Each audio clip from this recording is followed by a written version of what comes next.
We are in the season for Destiny news. Of course, we've just had the Warmind expansion, and already we have a huge reveal for the Fall expansion and E3 just around the corner. We've got a summer full of updates and new events for Destiny 2, a bunch of information about the future of the game, and of course news about Bungie themselves. And eventually we'll get to September, where we finally get that huge expansion. We've had many droughts when it comes to content and news about Destiny, but I don't feel like the next few months is going to be one of them. So in this video, I'm going to break down a whole bunch of news, E3 teasers, new information about Nightfall loot, some new classified perks, items, armor sets, and even quests, hidden weapons, leaks, and a bunch of other stuff. So if you guys enjoyed this video, a like is super appreciated, it really helps me out. But for now, let's get into the video.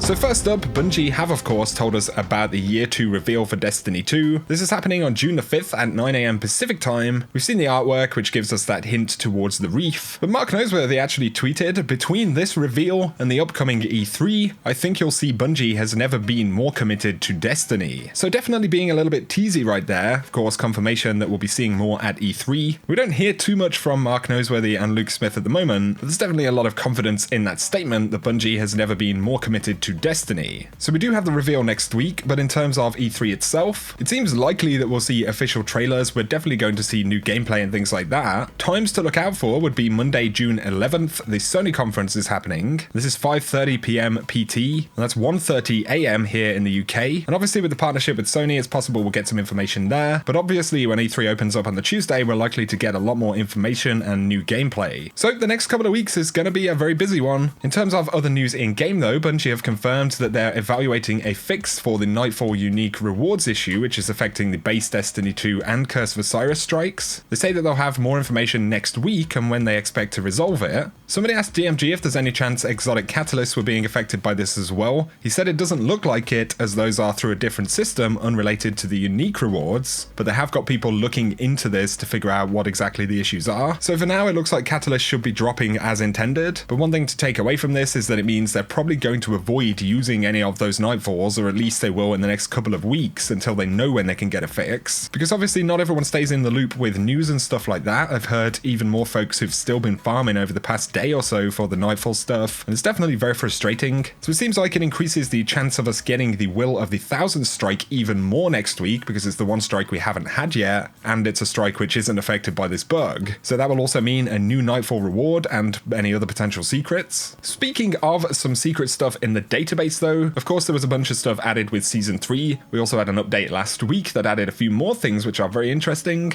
So some things to point out would include a classified legendary right here. It has a temporary icon, and this was recently added, but is actually listed as a perk or a mod item for a legendary. So that could potentially be a weapon bonus or something like that. Another trait which was added in Season 3 was the rangefinder bonus. This was an old shotgun bonus in Destiny 1. It is a legendary trait. Aiming the weapon increases its effective range. But of course we haven't actually found this on any weapons, I don't believe. It is however an updated Destiny 2 version of the perk, so it seems likely it's going to be used for something before too long. An item that was added a little while ago was the Apex Catalyst. This was actually updated in Season 3. It's a legendary infusion consumable. A less powerful piece of gear can consume this item to gain the item's power level. So it sounds like the Apex Catalyst actually carries some kind of power level with it that can then be applied to a particular piece of gear. But it is essentially a power attribute item that is not connected to a piece of gear that can then be used to make that piece of gear the same power level. Pretty interesting. There is even more stuff though. There are new legendary armor sets. So there's 4 actual sets of armor right here. All of them are classified. The most likely time that we would potentially see stuff like this could be in the Solstice of Heroes event or some kind of update a little bit further down the road. We know what this one's for though, just to reiterate while we're on the subject of classified stuff. This is the Black Spindle. So at the very bottom you have Exotic Intrinsic. That is the main bonus for the weapon, so that'll be the White Nail perk. Then we have Classified Exotic. That will be the weapon itself. And then at the top we have Classified Exotic. This is actually the catalyst. It has the icon on it. And then separately stored away we have Mulligan, the exotic trait. Missing a shot has the chance to return ammo directly to the magazine. And this is the non-intrinsic trait bonus for the Black Spindle. Some people have said that they don't believe Black Spindle is actually in the game whatsoever, but from seeing these in the database I could pretty confidently say that it is there. We're just gonna have to wait and and see when we actually get it. Of course though, there is the classified quest chain here as well. Now though, I wanted to talk about something briefly, and this is actually a supposed leak of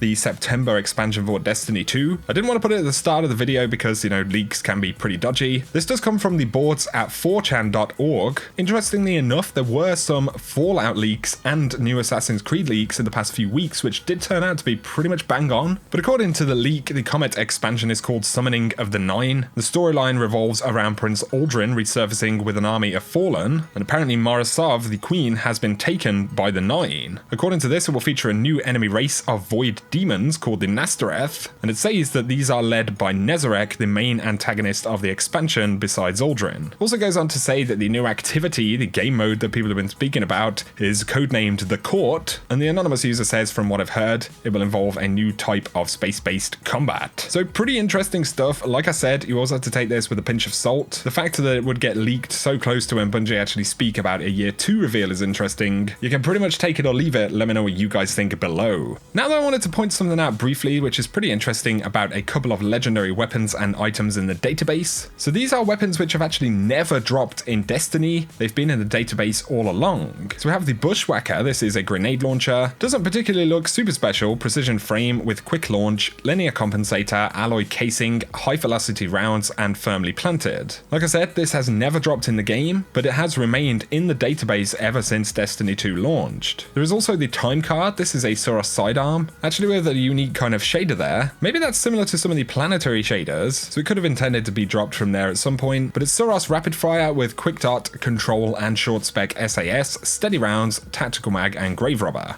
So once again, pretty interesting that they've never been found in the game. I don't know whether it was simply a case that they just never were assigned to drop from anywhere. And if that is the case, we'll probably never see them drop, to be honest, at this point. More than likely, all of this kind of stuff will get scrapped at the beginning of year 2 when they've reworked weapon systems and everything like that. There is also this class item called Ear at the End. The Titans shall say their piece. This is actually a line from Lady Bretomart. You do have this interesting icon, almost like a rose in the middle. I actually think that's a really cool looking Titan class item. Once again, been in the game since vanilla, it simply has never dropped. Could have potentially been a different set for the Iron Banner that they were working on at some point, but I just think it's curious that there are those items in the database that have never been seen. To round up a couple of final things, Bungie are releasing the Music of Destiny Volume 1 Collector's Edition. This is actually a vinyl box set, so we can see it right here with some very cool artwork. And it also includes the Music of the Spheres, the original kind of soundtrack that Marty O'Donnell wrote for Destiny. It's really cool, so this is the official release of that many years later. But if you buy it, you do get digital versions so you can download immediately. Physical stuff is going to ship later on this year, but I personally think that's really cool. Not necessarily many people have a record player these days, but I'll probably pick one up just for the artwork, and I do really enjoy the music as well. I'd also spoke yesterday about Bungie's big new partnership deal. So they partnered with a company called NetEase. Bungie are actually going to begin producing other titles outside of Destiny over the next few years, which they will self-publish. They have said though that Destiny won't be impacted by this. They're going to become a multi-franchise company. They actually had $100 million of investment from this new publisher. So very interesting times. Of course, this will mean something significant, but we won't necessarily know what that is, potentially for a number of years yet. One final thing I wanted to speak about would be the faction rallies. Of course, this is beginning on Tuesday the 5th as well. We've learned about a bunch of changes. This time around, you can only pledge to one faction at a time, and there are going to be 3 faction rallies over the course of Season 3. And so what this means with the way that various items are kind of locked behind the vendors is that you would essentially have to hit rank 50 on a faction every single time that the faction rallies come around if you want to obtain all of the items for that faction. So the first time you'd have to clear out New Monarchy or Dead Orbit, and then do a different one the next time, and so on. And there's a bit of frustration from players because, you know, this potentially means if you couldn't hit rank 50 in 1 week, that would mean you'd either have to miss the rest of the items from that faction or pledge to that faction for the second time and then miss another faction altogether. And I completely appreciate that kind of frustration because as far as we know, all of this Season 3 stuff will no longer be available in Season 4. So we'll have to see how it pans out. Potentially Bungie could do something, you know, later on in Season 3. If a lot of people haven't been able to obtain this stuff, maybe they could introduce another faction rally. But I just wanted to give a heads up about that with the kind of leveling and progression system. If you do want to collect absolutely everything, then you will need to hit rank 50 in a given faction every time the faction rally comes around. I will keep you posted on everything else to do with the faction rallies, all of the new weapons, any tips or tricks on actually ranking up quicker and things like that. Anyway guys, I think that is going to round up the video. We are just around the corner from that huge reveal on Tuesday. I will keep you guys posted with all of the details. The same for E3. Lots of stuff coming up. Is going to be very, very exciting, so stay tuned here on the channel. If you're new around here, be sure to hit that subscribe button. But if you have enjoyed this video, a like really helps me out below, guys, and let me know any of your thoughts on this stuff. As always, I appreciate you watching though. Whatever you do, I hope you have an awesome day.